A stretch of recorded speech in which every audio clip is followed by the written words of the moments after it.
आज बात करते हैं टंग के ऊपर क्रैक्स की। ये जो टंग होती है उसके ऊपर जब हम देखते हैं तो क्रैक्स मिलते हैं बहुत सारे पेशेंट्स के। ये क्रैक्स क्या इंडिकेट करते हैं इसके बारे में बात करेंगे। ये क्रैक्स जनरल में बॉडी में बहुत सारी चीज़ों की डेफिशिएंसी की बात करते हैं। जैसे आप ज़मीन को अगर देखते हैं, ज़मीन अगर फटती है, जैसे राजस्थान की आप ज़मीन देखेंगे या कहीं भी जहाँ गर्मी थोड़ी ज़्यादा रहती है तो ज़मीन क्रैक्स फट जाती है। इसी को अगर हम टंग से जोड़ते हैं तो बॉडी में जब बहुत ज़्यादा लंबे टाइम तक किसी न्यूट्रिशन की कमी रह जाए तब ऐसा देखने में आता है कि टंग के ऊपर क्रैक्स मिलते हैं।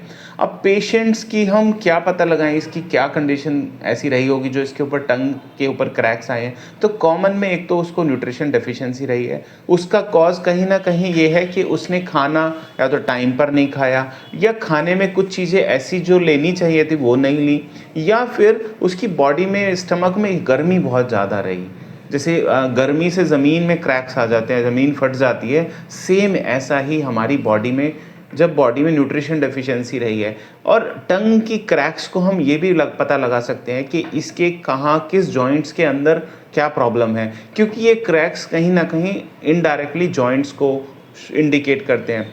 आगे हम बात करेंगे कि कैसे हम डिसाइड कर सकते हैं कि कौन से जॉइंट्स में प्रॉब्लम है, ये भी हम डायग्नोस कर सकते हैं। बट सिंपल सी एक बात समझने में आपको समझ लेनी चाहिए कि जब भी क्रैक्स आ रहे हैं तो कहीं ना कहीं ये गर्मी बताते हैं कि बहुत लंबे टाइम उसको डेफिशिएंसी रही है न्यूट्रिशन की, पेट में गर्मी रही है और इसके जॉइंट्स कहीं ना कहीं वीक हो चुके हैं या ख़राब हो चुके हैं। ऐसे पेशेंट्स को आप जर्नल में देखेंगे तो उनको या तो ऑस्टियोआर्थराइटिस मिलेगा या स्लिप डिस्क मिलेगा या कहीं ना कहीं फ्रोजन शोल्डर मिलेगा, कहीं ना कहीं जॉइंट्स में कोई ना कोई इशू ज़रूर मिलेगा।